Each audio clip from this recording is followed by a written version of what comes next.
Welcome, my name is Colleen Tauke and I'm the sewing specialist here at Fons & Porter.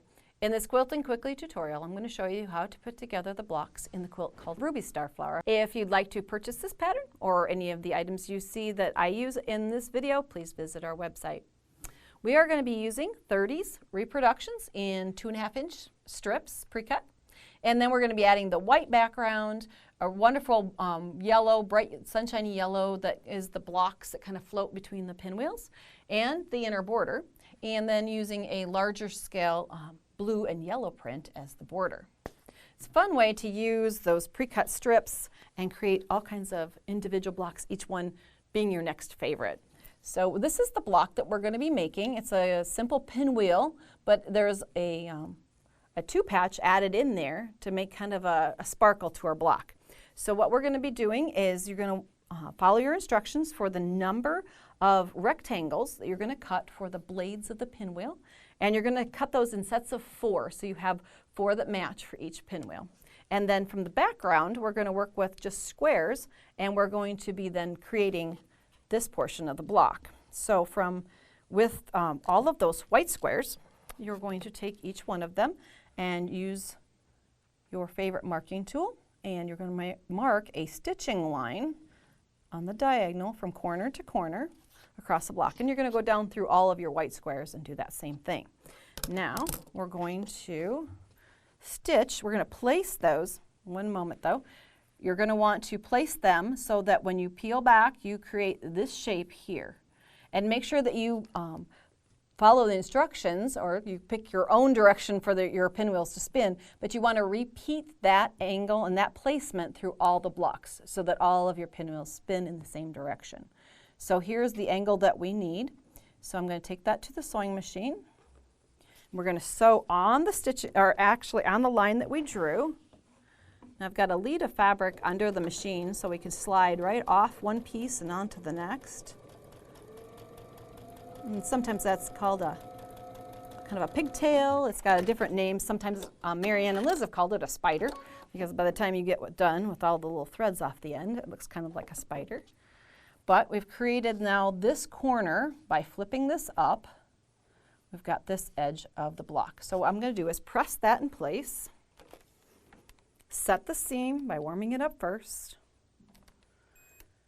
and then you're going to open it out and replace that corner by opening it out and making that triangle.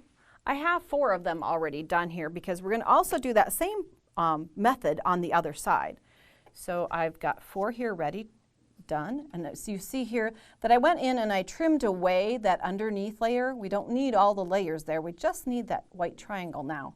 And by doing opposite corners, so you have a parallel shape here, make sure that you place them so that is a portion of the block.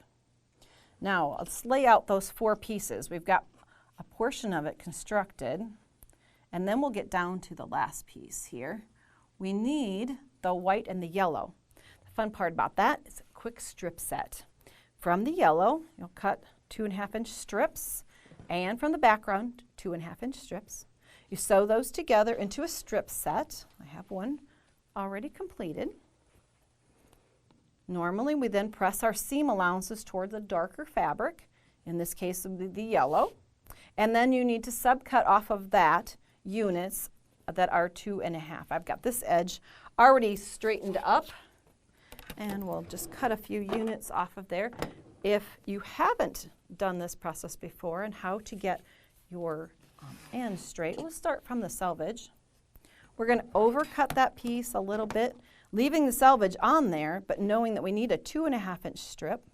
We're lining up, line on the ruler with the seam line of our strip set. Like that. Rotate the block, then come in, line up the 2.5-inch line with just that last cut we made, that edge, and then we take away the selvage edges, and we have the units that we need. We'll need 4 of these for each of the blocks, and those are positioned so the yellow is toward the inside edge. If you put them to the outside edge, you'll have a unique block. But we're putting it towards the center of each side, like this. And that means that we have the all of the pieces then. So you would then join each of the 2 patches with the blade of the fan all the way around, and then it's a simple 4-patch construction, joining these 2 blocks together, these 2 blocks together, and then seaming across the middle. That way you have a nice flat block when you're done. Make sure you take that time to press as you go. Then, putting blocks together, you have an inner border and an outer border, but you also know in that outer border, you're going to take 2 pieces of your strip set. You're going to make a few 4 patches, like this, to be the cornerstones of your quilt. If you'd like to see more of our Quilting Quickly tutorials, please visit our website. Thanks for joining me today.